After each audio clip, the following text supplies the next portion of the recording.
My entire life's been spent only in one industry, which is this one. But I've been in it now for about 15 years, and I've seen a lot of people make a lot of things. I've seen a lot of people fail a lot of things. And my point of view on this, or my observation, is that the doers are the major thinkers. The people that really create the things that change this industry are both the thinker-doer in one person. And if we really go back and we examine, did Leonardo have a guy off to the side that was thinking 5 years out in the future what he would paint or the technology he would use to paint it? Of course not. Leonardo was the artist, but he also mixed all his own paints. He also was a fairly good chemist, knew about pigments, knew about human anatomy, and combining all of those skills together, the art and the science, the thinking and the doing, was what resulted in the exceptional result. And there is no difference in our industry. The people that have really made the contributions have been the thinkers and the doers.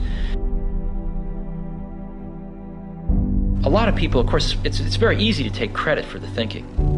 The doing is more concrete, but it's very easy for somebody to say, oh, I thought of this 3 years ago. But usually when you dig a little deeper, you find that the people that really did it were also the people that really worked through the hard intellectual problems as well. We try to hire really smart people, but we have a very simple organization, and we try to focus and do very few things well. And focusing's hard because focusing doesn't mean saying yes, it means saying no. So we decide not to do a lot of things so we can focus on a few handfuls of things and do them well. And I think everybody working at a company wants to do something great. They want to be excited about what they're working on. And they want to be recognized for it if they do a really great job. So we just try to allow people to do the best work of their lives at Apple and get it out to 25 million customers that we have. And that's very exciting. And when you're working on something and if this works out, up to 25 million people are going to use this. It's very motivating. And it's not just 25 million of our customers, but other companies tend to follow us. It takes them a few years, but other companies tend to copy what we do if it works. And so we can influence the whole industry.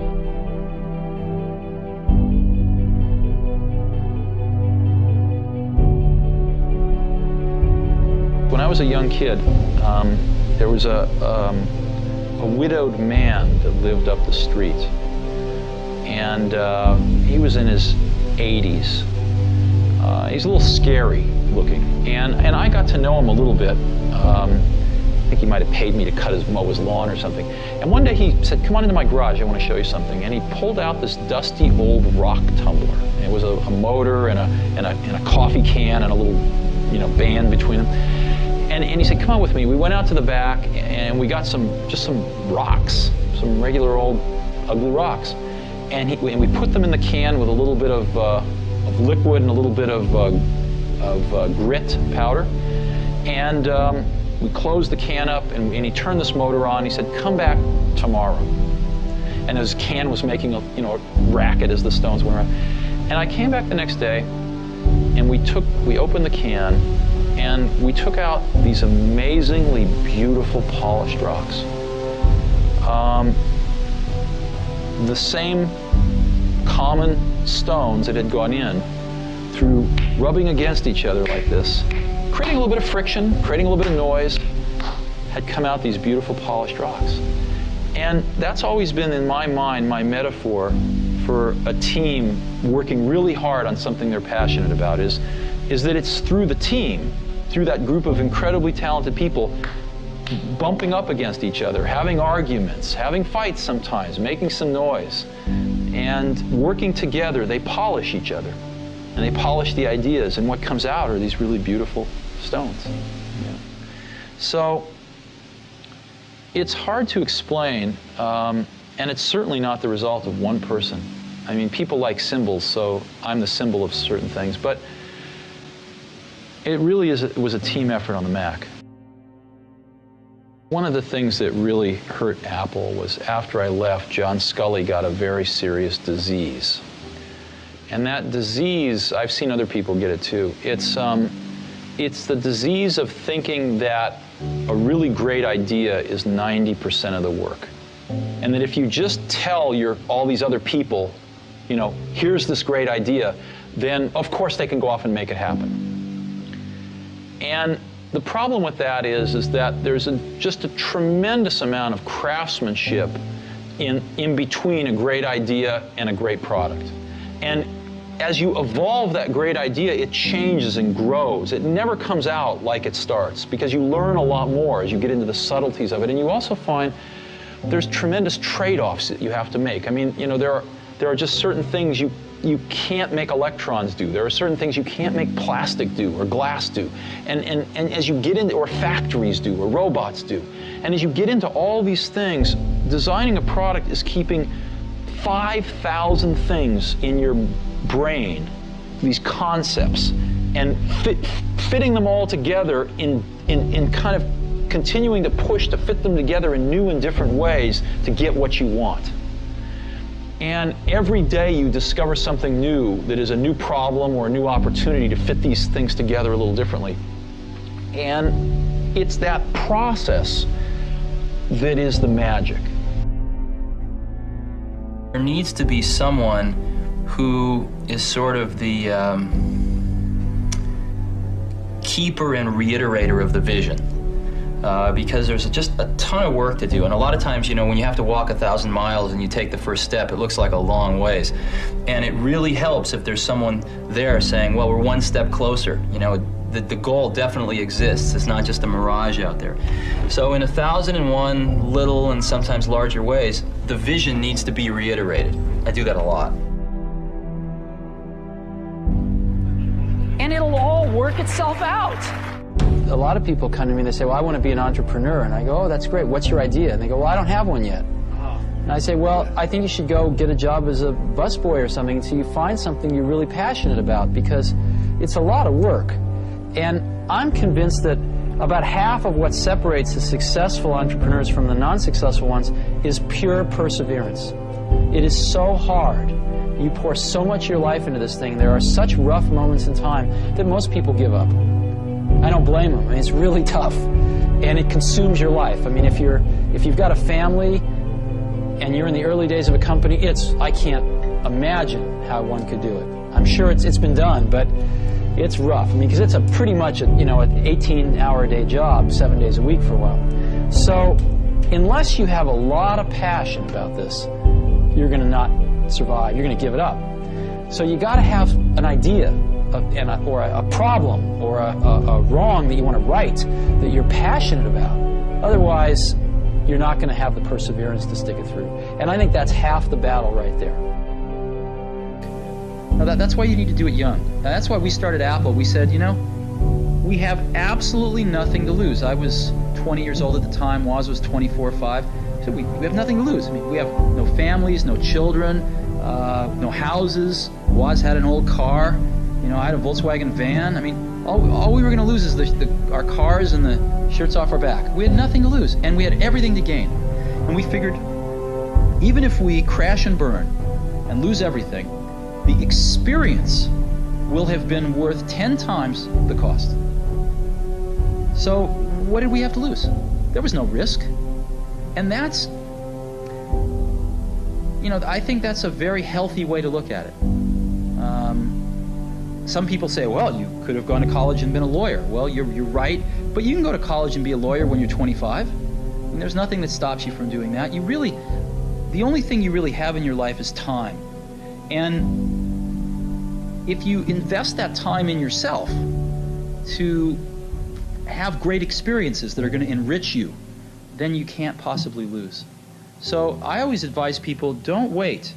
Do something when you're young, when you have nothing to lose, and keep that in mind. And I think that's the best way. Not that people can't start companies when they're 50. I've seen that. Very successful companies. But it's a lot easier when you're young and have nothing to lose and don't have the responsibilities to other people that you will acquire later on in your life. It's hard to remember how bad it was, you know, in early 80s. With IBM taking over the world with the PC, with DOS out there, it was far worse than the Apple II. And they tried to copy the Apple II, and they'd done a pretty bad job, and you needed to know a lot. And so things were kind of slipping backwards. And Macintosh was, you saw the 1984 commercial. I hope you have that in your archives. You know, Macintosh was basically this relatively small company, you know, in Cupertino, California, taking on the Goliath, IBM, and saying, wait a minute, your way is wrong. This is not the way we want computers to go. This is not the legacy we want to leave. This is not what we want our kids to be learning. This is wrong, and we are going to show you the right way to do it. And here it is. It's called Macintosh, and this is so much better that it's going to beat you. And we are going to do it. And that's what Apple stood for. Things are packages of emphasis. Some things are emphasized in a product, some things are not done as well in a product, some things are chosen not to be done at all in a product. And so different people make different choices. And if the market tells us we're making the wrong choices, we listen to the market. We're just people running this company. We're trying to make great products for people. And so we have at least the courage of our convictions to say, we don't think this is part of what makes a great product. We're going to leave it out. Some people are going to not like that. They're going to call us names. It's not going to be in certain companies' vested interests that we do that, but we're going to take the heat because we want to make the best product in the world for customers. And we're going to instead focus our energy on these technologies, which we think are in their ascendancy and we think are going to be the right technologies for customers. And you know what? They're paying us to make those choices. That's what a lot of customers pay us to do, is to try to make the best products we can. And if we succeed, they'll buy them. And if we don't, they won't. I didn't know how to explain it then, but I've thought a lot about it since. Most things in life, the dynamic range between average and the best is at most 2 to 1. Right? Like if you go to New York City and you're getting an average taxi cab driver versus the best taxi cab driver, you know, you're probably going to get to your destination with the best taxi cab maybe 30% faster. You know, in an automobile, what's the difference between an average and the best? Maybe, I don't know, 20%. The best CD player and an average CD player, I don't know, 20%. So 2 to 1 is a big, big dynamic range in most of life. In software, and it used to be the case in hardware too, the difference between average and the best is 50 to 1, maybe 100 to 1. Easy. Okay? Very few things in life are like this, but what I was lucky enough to spend my life in is like this.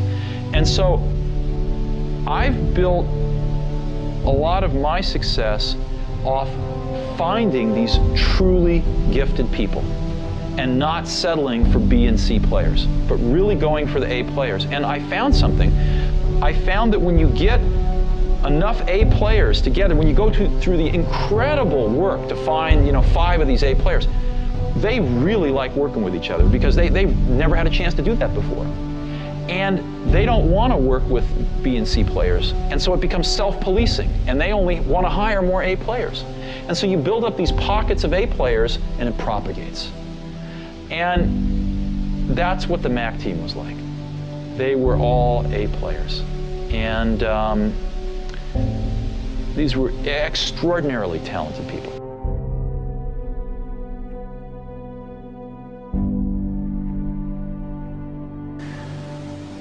When we were building our Apple I's in the garage, we knew exactly what they cost. When we got into a factory in the Apple II days, the accounting had this notion of a standard cost, where you'd kind of set a standard cost, and then at the end of a quarter, you'd adjust it with a variance. And I kept asking, well, why do we do this? And the answer was, well, that's just the way it's done. And after about 6 months of digging into this, what I realized was the reason you do it is because you don't really have good enough controls to know how much it costs. So you guess, and then you fix your guess at the end of the quarter. And the reason you don't know how much it costs is because your information systems aren't good enough. So, but nobody said it that way.